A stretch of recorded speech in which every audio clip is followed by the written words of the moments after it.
మిత్రులందరికీ స్వాగతం. ఒక మంచి కథను వినేద్దామండి. చురుకైన పనివాడు. ఒక భూస్వామి దగ్గర వీరయ్య అనేవాడు తోటమాలిగా ఉండేవాడు. వాడికి వయసు పైపడుతున్న కారణంగా క్రమంగా ఓపిక తగ్గిపోసాగింది.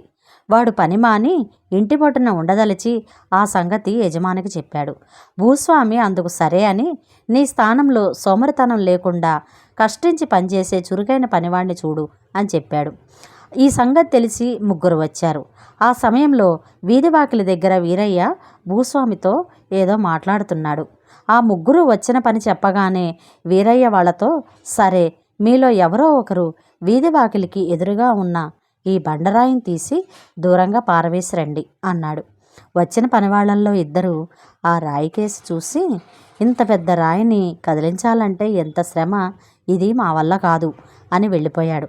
మూడవ వాడు మాత్రం వీరయ్యతో, ఈ బండరాయిని ఇక్కడి నుంచి కదిలించి వీధి వారగా నెట్టేస్తాను, ఒక గుణపం ఇప్పించండి అని రాయికేసి పరీక్షగా చూస్తూ, అసలు ఇది వీధి వాకిలికి ముందుగా ఎలా వచ్చింది అంటూ కాలితో నెట్టి చూశాడు. బండరాయి అడుగు దూరం జరిగిపోయింది. అది నిజంగా బండరాయి కాదు, ఎండుగడ్డిని గోతాలతో పెట్టి మూతి బిగించి రాయిలా కనపడేందుకు వీరయ్య దానికి మట్టి పులిమాడు.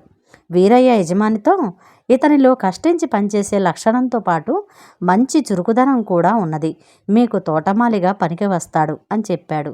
భూస్వామి వాణ్ణి తోటమాలిగా నియమించుకున్నాడు. ఇంతటితో ఈ కథ సమాప్తం. నమస్తే.